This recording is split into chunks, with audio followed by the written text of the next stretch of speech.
The blood is still flowing, she claimed, pushing herself away from me, from the grave.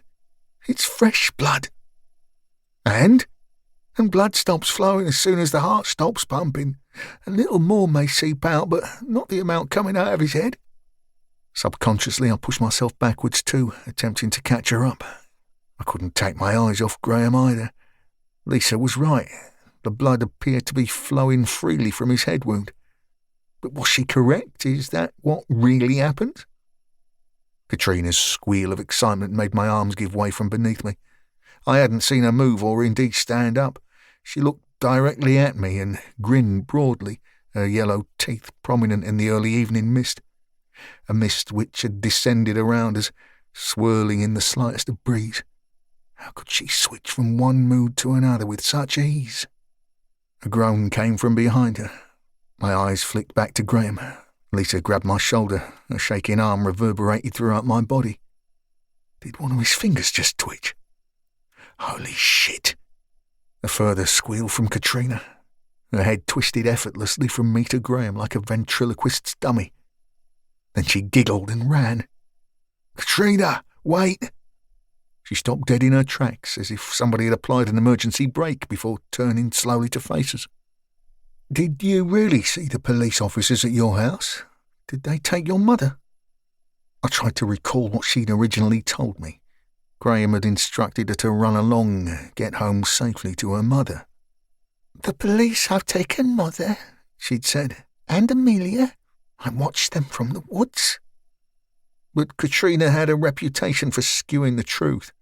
Her own warped mind enabled her to say exactly what she wanted. Katrina grinned, teasing, playing me at her own game. I'd been the victim of her antics many times before. "Did the police officers take them, Katrina?" I repeated impatiently. "We have to know." Finally, after further deliberating, she replied, "Of course not, silly. But I did just watch you kill him." Katrina pointed at Graham, and then she ran, quickly back towards the footpath, disappearing out of sight. A faint cry of "Mother" filled the dense woods, followed by that hideous cackle. "We need to make sure." Lisa stood beside me. As with Katrina, I hadn't heard her move. She held the shovel in outstretched arms. How had she retrieved it without me realising? "Matt." Finally, I read her mind. "No, Lisa, no," I said, shaking my head. "I can't do it." Scrambling to my feet, I hastily joined her. Still, she held the shovel aloft. "We have to, Matt," she repeated, shaking violently. "We have to finish him." Scrupulously, I studied Graham, searching for any sign of movement. I continued to back away from the scene. Lisa echoed my every footstep. "He's dead. He must be dead," I said. "Katrina hit him so bloody hard. Nobody could survive that." "But what if he isn't? He soon will be. He's lost a lot of blood, and if we don't touch him, then we can never be framed for it."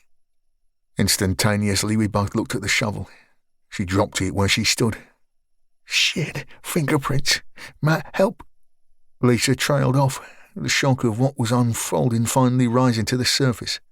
Grabbing her, I clutched her tight, feeling her silent sobs convulse through my body. Realising time was against us, I held her at arm's length. "Listen, we've done nothing wrong. Graham killed Lee, he killed my aunt, and now Katrina killed Graham.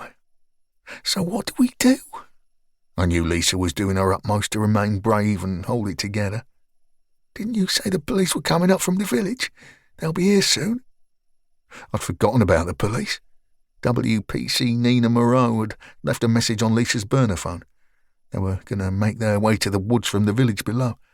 It would detract from coming past the house, catching the family off guard. And the first thing they would stumble across would be Graham's body conveniently laid out over the makeshift grave of the person he'd earlier killed. "We need to get back to the footpath, wait for the police." I could feel Lisa nodding her head against my chest. Holding her tight, we awkwardly stepped backwards. My eyes didn't leave Graham. True to her word, WPC Nina Moreau arrived via the village, accompanied by 3 other officers. It must have been around 45 minutes after she'd left the message on Lisa's phone. We led them silently back.